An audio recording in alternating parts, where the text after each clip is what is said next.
આપણા ગુજરાતીઓને સવારે રવિવારે ચા સાથે ગરમા ગરમ ગાંઠિયા મળી જાય ને તો બીજું કાંઈ જોતું જ નથી હોતું. તો ગઈકાલે રવિવાર હતો અને મેં પણ સવારે ગરમા ગરમ ગાંઠિયા બનાવેલા હતા.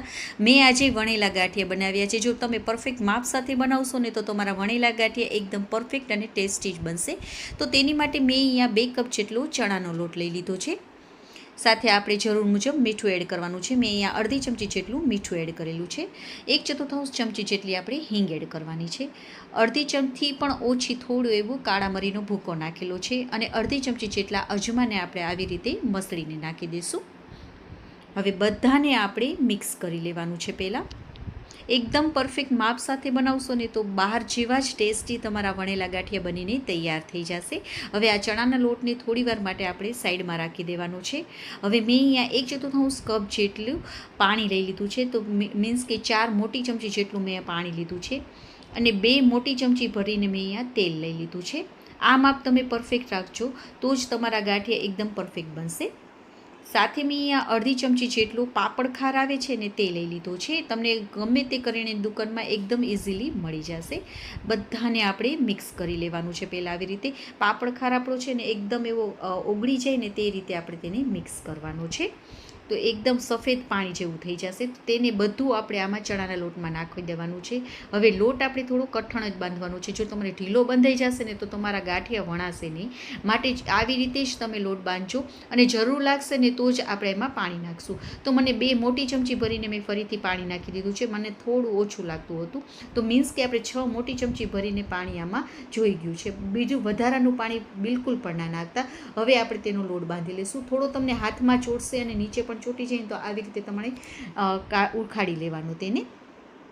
તો આપણો લોટ એકદમ સરસ એવો બંધાઈ ગયો છે. તો આપણે આટલો કઠણ જ લોટને બાંધવાનો છે. તો હવે એની સાથે ખવાય ને તે માટે એની કઢી બનાવવાની છે. તો થોડી વાર માટે લોટને આપણે રાખી દઈશું. જો તમારી પાસે ટાઈમ હોય ને તો 1-1.5 કલાક માટે પણ તમે આને રાખી શકો છો, જેથી કરીને તમારે વધારે પડતો લોટને મસળવો ના પડે.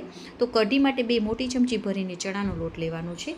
તેમાં આપણે હવે મેં અહીંયા 2 કપ જેટલી છાશ નાખેલી છે. તો થોડી પહેલાં નાખતા જશું, જેથી કરીને આપણે આ ચણાના લોટમાં ગાંઠા ના રહે.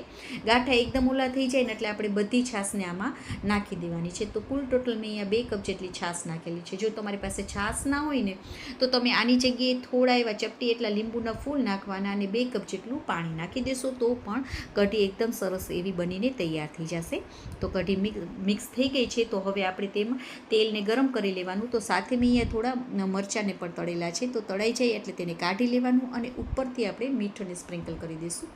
તેલ થોડુંક વધારે હતું તો મેં કાઢી લીધું છે. ફક્ત 1 ચમચી જેટલું તેલને ગરમ કરી તેમાં રાઈ અને હિંગ નાખી દેવાની. સાથે લીલા મરચાંને મેં ઝીણું સમારી લીધું છે તે નાખી દઈશું. તે પણ સતળાઈ જાય ને એટલે આપણે મિક્સ કરીને છાશ અને ચણાનો લોટ રાખેલો છે તેને નાખી દેવાનું છે. સાથે થોડી હળદર એડ કરીશું અને એક સતત આપણે તેને હલાવતા જવાનું છે. આપણું આ છાશનું મિશ્રણ છે ને તે ઉકળવા ના લાગે ને ત્યાં સુધી આપણે તેને એકદમ સરસ એવું હલાવતા રહેવાનું છે. તો જો એકદમ સરસ એવું ઘટ પણ થઈ ગયું છે. તો આપણે હવે ગેસની ફ્લેમને થોડી વાર માટે ધીમી કરી લેવાની છે. હવે જરૂર મુજબ મીઠું એડ કરવાનું અને અડધી ચમચી જેટલી ખાંડ નાખી દઈશું. બધાને 1 થી 2 મિનિટ માટે કૂક કરી લેશું. તો તેની આપણે ગાંઠિયા સાથે ખવાઈને તે કઢી પણ તૈયાર થઈ ગઈ છે. તો તેને સાઈડમાં રાખી દઈશું. હવે આપણે લોટ લઈ લેવાનો છે. તો લોટને મેં વધારે પડતો રાખેલો નથી. તો હવે તેને આપણે 2 ભાગ કરીને એકદમ એવું મસળવાનું છે. હાથમાં ચોટે ને તો તમારે હાથમાં થોડું તેલને પણ લગાવી દેવાનું અને આવી રીતે તેને મસળવાનું છે. એકદમ મસળવાનું છે. 2 થી 3 મિનિટ એક ધારું તમે મસળશો ને તો એકદમ એવો લચીલો થઈ જશે તમારો આ લોટ.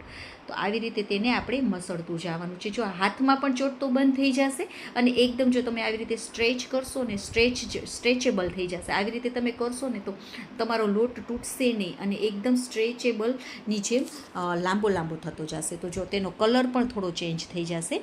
તો આવી જ રીતે હવે બીજો ભાગ છે ને તેને પણ એકદમ એવું મસળી લેવાનું છે. હાથમાં ચોટે તો થોડું તેલ લગાવતું જવાનું અને હાથમાં ચોટતો પણ બંધ થઈ જશે. તેનો કલર પણ એકદમ એવો અલગ થઈ જશે. તો બંને લોટને હવે ભેગા કરી દઈશું.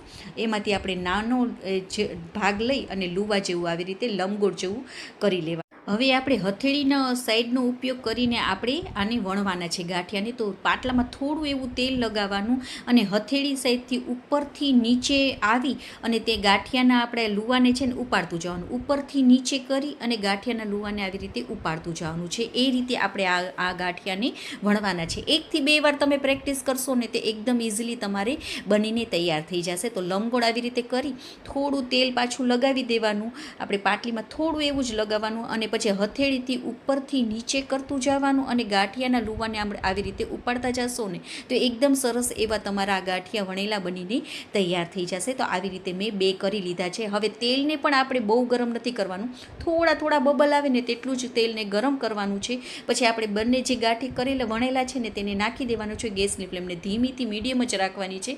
નકર જો તમે ફૂલ રાખશો ને તો ગાંઠિયા ઉપરથી તો તળાઈ જશે પણ અંદરથી કાચા રહી જશે.